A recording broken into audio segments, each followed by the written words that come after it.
Tendo Jesus acabado todos estes ensinamentos, disse a seus discípulos: Sabeis que, daqui a 2 dias, celebrar-se-á a Páscoa, e o Filho do Homem será entregue para ser crucificado. Então, os principais sacerdotes e os anciãos do povo se reuniram no palácio do sumo sacerdote, chamado Caifás. E deliberaram prender Jesus, à traição, e matá-lo. Mas diziam, não durante a festa, para que não haja tumulto entre o povo. Ora, estando Jesus em Betânia, em casa de Simão, o leproso, aproximou-se dele uma mulher, trazendo um vaso de alabastro cheio de precioso bálsamo, que lhe derramou sobre a cabeça, estando ele à mesa. Vendo isto, indignaram-se os discípulos e disseram: Para que este desperdício? Pois este perfume podia ser vendido por muito dinheiro e dar-se aos pobres. Mas Jesus, sabendo disto, disse-lhes: Por que molestais esta mulher? Ela praticou boa ação para comigo. Porque os pobres sempre os tendes convosco, mas a mim nem sempre me tendes. Pois, derramando este perfume sobre o meu corpo, ela o fez para o meu sepultamento. Em verdade vos digo, onde for pregado em todo o mundo este evangelho, será também contado o que ela fez, para a memória sua.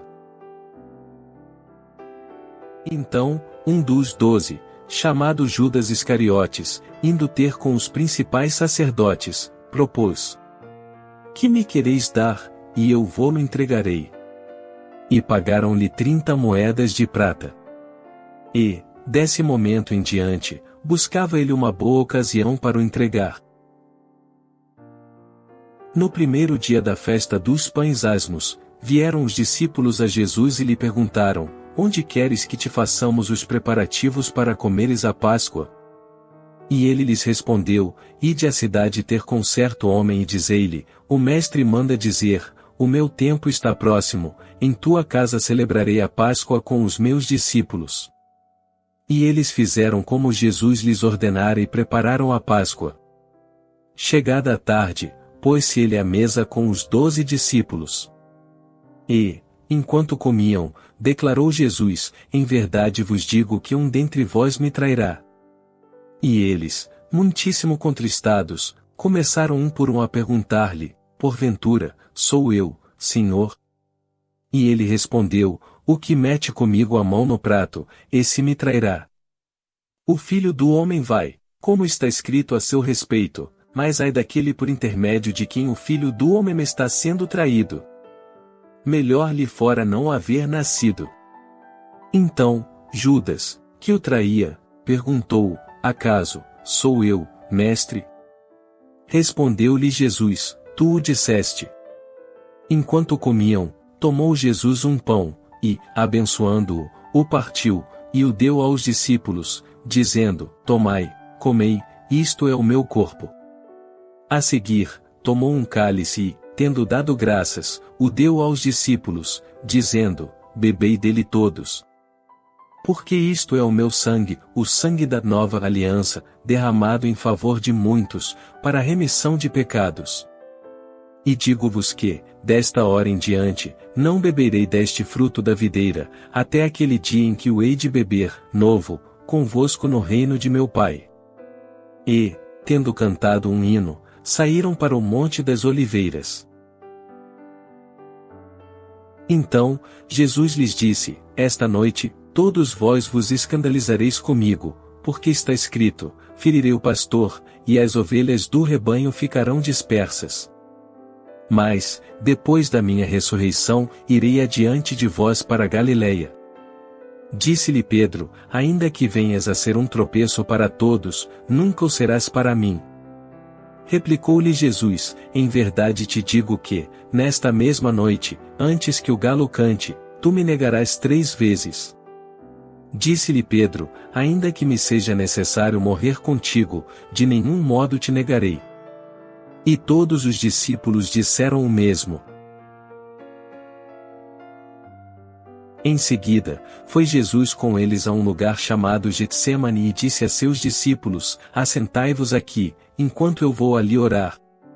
E, levando consigo a Pedro e aos 2 filhos de Zebedeu, começou a entristecer-se e a angustiar-se. Então, lhes disse: A minha alma está profundamente triste até a morte, ficai aqui e vigiai comigo.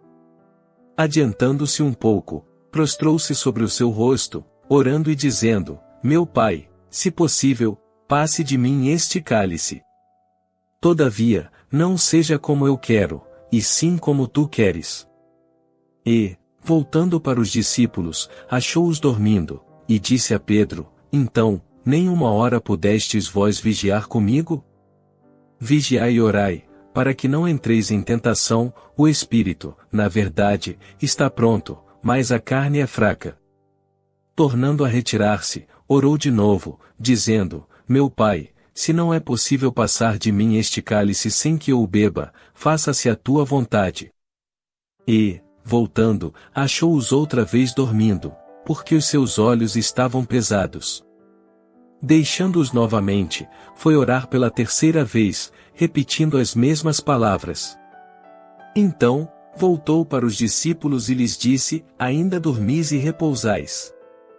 Eis que é chegada a hora, e o Filho do Homem está sendo entregue nas mãos de pecadores. Levantai-vos, vamos. Eis que o traidor se aproxima. Falava ele ainda, e eis que chegou Judas, um dos 12, e, com ele, grande turba com espadas e porretes, vinda da parte dos principais sacerdotes e dos anciãos do povo. Ora, o traidor lhes tinha dado este sinal: aquele a quem eu beijar, é esse, prendei-o. E logo, aproximando-se de Jesus, lhe disse: Salve, mestre. E o beijou. Jesus, porém, lhe disse: Amigo, para que vieste? Nisto, aproximando-se eles, deitaram as mãos em Jesus e o prenderam. E eis que um dos que estavam com Jesus, estendendo a mão, sacou da espada e, golpeando o servo do sumo sacerdote, cortou-lhe a orelha. Então, Jesus lhe disse: Embainha a tua espada, pois todos os que lançam mão da espada a espada perecerão. Acaso, pensas que não posso rogar a meu Pai, e ele me mandaria neste momento mais de 12 legiões de anjos? Como, pois, se cumpririam as Escrituras, segundo as quais assim deve suceder? Naquele momento, disse Jesus às multidões: Saístes com espadas e porretes para prender-me, como a um salteador. Todos os dias, no templo, eu me assentava convosco ensinando, e não me prendestes. Tudo isto, porém, aconteceu para que se cumprissem as Escrituras dos profetas. Então, os discípulos todos, deixando-o, fugiram. E os que prenderam Jesus o levaram à casa de Caifás, o sumo sacerdote, onde se haviam reunido os escribas e os anciãos. Mas Pedro seguia de longe até ao pátio do sumo sacerdote e, tendo entrado, assentou-se entre os serventuários, para ver o fim. Ora, os principais sacerdotes e todo o sinédrio procuravam algum testemunho falso contra Jesus, a fim de o condenarem à morte. E não acharam, apesar de se terem apresentado muitas testemunhas falsas. Mas, afinal, compareceram 2, afirmando: Este disse: Posso destruir o santuário de Deus e reedificá-lo em 3 dias. E, levantando-se o sumo sacerdote, perguntou a Jesus: Nada respondes ao que estes depõem contra ti? Jesus, porém, guardou silêncio.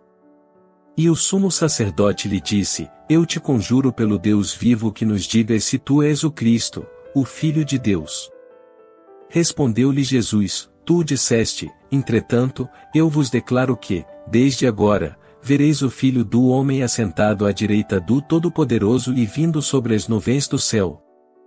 Então, o sumo sacerdote rasgou as suas vestes, dizendo: Blasfemou. Que necessidade mais temos de testemunhas? Eis que ouvistes agora a blasfêmia. Que vos parece? Responderam eles: É réu de morte. Então, uns cuspiram-lhe no rosto e lhe davam murros, e outros o esbofeteavam, dizendo: Profetiza-nos, ó Cristo, quem é que te bateu? Ora, estava Pedro assentado fora no pátio, e, aproximando-se uma criada, lhe disse também: Tu estavas com Jesus, o Galileu. Ele, porém, o negou diante de todos, dizendo: Não sei o que dizes. E, saindo para o alpendre, foi ele visto por outra criada, a qual disse aos que ali estavam: Este também estava com Jesus, o Nazareno. E ele negou outra vez, com juramento: Não conheço tal homem. Logo depois, aproximando-se os que ali estavam, disseram a Pedro: Verdadeiramente, és também um deles, porque o teu modo de falar o denuncia. Então, começou ele a praguejar e a jurar: Não conheço esse homem. E imediatamente cantou o galo. Então, Pedro se lembrou da palavra que Jesus lhe dissera antes que o galo cante: Tu me negarás 3 vezes. E, saindo dali, chorou amargamente.